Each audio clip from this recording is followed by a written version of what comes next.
Bienvenue dans cette première vidéo Outcast, on est extrêmement content de pouvoir enfin en sortir une, surtout dans ces conditions-là, puisque aujourd'hui, on reçoit en interview Architect pour parler de leur nouvel album, The Sky, The Earth and All Between. Petite précision quand même, la vidéo a été tournée le 16 janvier, on avait écouté à ce moment-là l'album qu'une seule fois, la veille, en écoute de presse, histoire de se donner une idée, et surtout, entre-temps, il y a eu des singles qui sont sortis avec des clips notamment, donc soyez pas choqués si on parle de la musique sans parler du visuel de ces clips-là. Cela étant dit, si vous voulez un avis plus approfondi sur ce qu'on a pensé de l'album, on a sorti d'ores et déjà une vidéo sur la chaîne de Aziz, Dealer de métal, dans laquelle on revient à chaud sur cette première écoute de l'album et donc ce qu'on en a pensé. Bref, j'ai assez parlé, je vous laisse avec l'interview, j'espère qu'elle vous plaira et surtout n'hésitez pas à vous abonner parce qu'il y en a d'autres comme ça qui arrivent.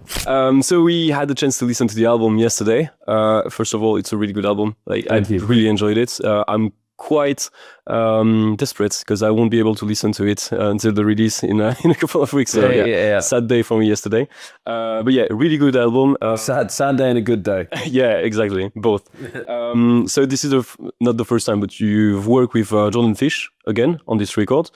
Did it change anything in the way you produced, in the way you wrote the album? Yeah, it was different this time. I mean, we let him in more obviously on this one, but he's obviously so talented, and Doomsday is such a great song for us. But yeah, we knew that it would work. But yeah, it worked as the three of us together. Mm-hmm. He brought in ideas this time as well, and we brought in ideas, and it was a very collaborative effort. But yeah, he's a very talented man. I mean, the last three albums we wrote with Josh, and then all the albums before that were with Tom. So this was very different because in terms of guitarist, yeah, sure, there was actually no guitarist involved in writing the album, and it's a very guitar-heavy album. So a lot of people will say that's why all the riffs are shit.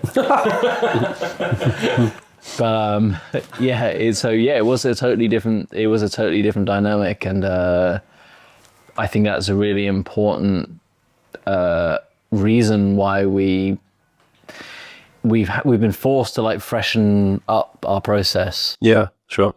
Over the years, and it's been healthy for the band. Obviously, I mean, we didn't want it to happen with Tom, of course, sure. And we would have liked things to have worked out, carried on working out with Josh, but we've been forced to evolve and change our process, and I think that's been a really important reason that the band has been able to keep moving forward and keep growing, and it's been good. It's been really good for us. Yeah, I feel like there is a different space in terms of synth and chords progression in the album, in the new one. Like in the previous record that you released, there is strings and violins and way more, in my opinion, than this album. I feel like it's a bit more electronic. Jordan hates strings. So that's the reason. Yeah. Sounds. I think you said strings once, and Jordan. I was like, no, you've done that. Strings are lame. You've done that. You filled an album with it. It's like, yeah, it's true. Yeah, he's got a point. I think it is important for us to consciously move away from certain aspects of the band at certain moments in time. And what was nice about this album was we had enough time away. When we did For Those That Wish to Exist, there was a list of things we didn't want to do anymore. Yeah. So it was a very conscious decision. And this album, we felt that we had enough time away from some of those qualities that we could bring them back. Yeah. But in a way that felt new, without it just sounding like a rehash of what we've done before. To be fair, so I listened to the whole discography again just to prepare the interview and things like that. It feels like a best of all the albums that you released in the past. So that was the idea. Yeah. It feels like it. Yeah, it felt like kind of trying to go in and do the definitive Architects record. What would I mean? We're our biggest fans. We love this band more than anyone. So, what's the Architects record that's missing? And I feel like we managed to create that, and we're super proud of it. Proud of it. And it was a lot of work, but a lot of fun went into it as well. It was a good time. I hope everyone's excited for us to completely reinvent ourselves on the album after this and for everyone to hate it. Yeah. Sure. It has to be. I have a question on the singing part. So as I said, I listened to the older album again, and I feel like in the way you sing on the previous albums, you were more like screaming on the verses and screaming like high vocals, like an hybrid scream on the choruses. And it feels like on this record you are bringing back a lot of angry screamings on the verses, but on the choruses you go on high notes but without even the distortion. Like you do a lot more clean vocals on the top lines. Yeah. Is there anything that has evolved in the way you sing or in your technique or? Yeah, technique really, I think, is sort of trying to really take care of my voice, but also just learning how to be a better singer as well. Yeah. Being able to hit the notes better, get a bit more clarity on them. Sure. Yeah, I worked really hard on that. And it's actually just, it kind of works with some bits, it doesn't have to be pitched all the time, and those records are there. It's nice to kind of go between the two of them. Yeah. It adds a bit more color to everything, but I'm always trying to evolve and change and become a better vocalist. And it's very, how much do you enjoy doing those pitch screams? Not at all. Okay. There's your answer. Okay, that's a good answer. Yeah. Is it because it's painful, or is it like a taste thing? It's just not as pretty unsustainable, isn't it? Yeah, it's not the easiest thing to do, especially when you're on live, tour for like years. I want to try and be as consistent as I can be every single night, rather than. It's superhuman to sing like that every night. Sure. Yeah. You can't. It's so much to ask, and then when you don't do it perfectly, people are like, "What's wrong with him?" Yeah. Like, yeah, sure. I played last night for 2 hours. I'm doing it again tonight. It's like, like an Olympic runner runs 100 meters and doesn't break the world record. Like, what's wrong with him? Sure. Didn't even break the world record. You can't do the same in studio in live. It's a lot. There's one of me. Yeah. And there's like 20 different styles of vocals or something happening every night, and whatever one thing you're not great at that night, people like to point out, and I think you just have to ignore it and grow thick skin and kind of come out the other side and be like, no, I'm fucking good at this. Yeah. And I think not listen to anyone else, because none of those people would last half an hour, let alone a month tour of doing it every single night. It's impossible, and no one thinks that when they see you. They just think that you've slept perfect, you've eaten perfect, you're perfect. Especially in tour condition, like it's tours a nightmare for your body. There's no recovery. Like your sleep is terrible. You go to bed late, and you're expected to, as a vocalist, just go up and perform night after night after night like you're a robot. And it's like, from like all vocalists have it pretty tough. Yeah. I guess it's the same for all the instruments. Like, I mean, on drums, but not I guess not like vocals. It's hard. It's even harder for vocals. Yeah. Okay. Especially what Sam is being asked to do. It's a lot. Yeah, jumping between different techniques and and like when you even fucking breathe, you know what I mean? Yeah, sure. It's pretty full on, I just sit and have a drink of water between songs. It's like Sam's like, speak to the crowd then. And you have to move on stage, and sure. You were talking about the fact that people tend to point the little things that are not like on point, perfectly perfect in tour condition, things like that. And the first single that you released in this album cycle was Seeing Red, which more or less tackles that subject. Like, does it have that kind of opinion of people? Does it like influence what you write? Does it influence the composition? It doesn't influence what we write, but it influences how we feel. It influenced that song. Like, Seeing Red was I think the only one where it was like, Dan had the idea of going in with this like sort of playful, like, let's write a heavy song, sort of joking about this situation, but in terms of the rest of the record, no. It's like, can we write a parody song that's good? Yeah, sure. Do you know what I mean? Like, that our fans will like, and because it's not first degree. It's like a humor song. Yeah. But then again, like, people don't want the irony is people don't want us to write a song about that. They want us to write a song about grief or Tom dying or whatever, and they want us to just keep churning that out.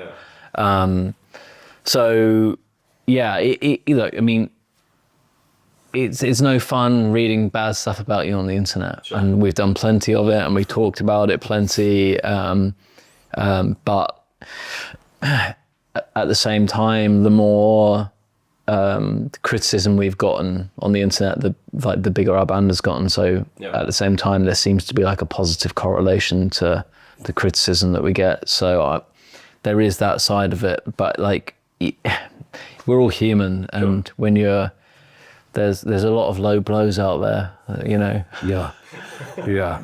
But like mostly these days, we've learned to just look at the numbers rather than the words. And if the numbers are good and if people are listening, that's kind then of you're going in the right direction. That tells us everything we need to know. Sure. It's not real life, the internet either. You know, it's so easy to be dragged into it and thinking it's, you know, the be all and end all. But like as Dan said, you know, probably when people have been giving us the most shit, we've been the biggest. Yeah, so right. It doesn't really matter to us. But it's as he says, it does hurt sometimes. So you just try not to read it, you know. And I know I said this earlier, but like people have strong opinions about how we should write our songs.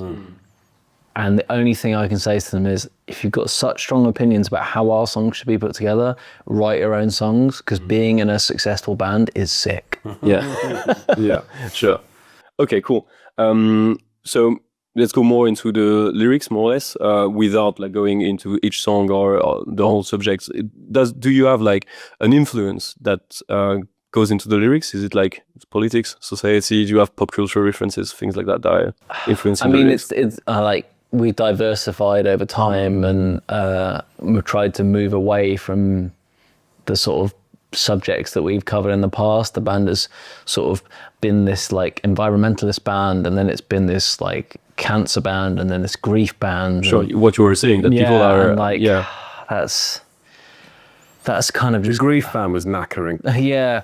And I think now the focus is more on like personal issues that that most of us can relate to, you know, like, and I don't want to write about stuff that doesn't relate to Sam or mean anything to Sam. So it's probably a sign of getting older. It's like less, there's less like righteousness, you know.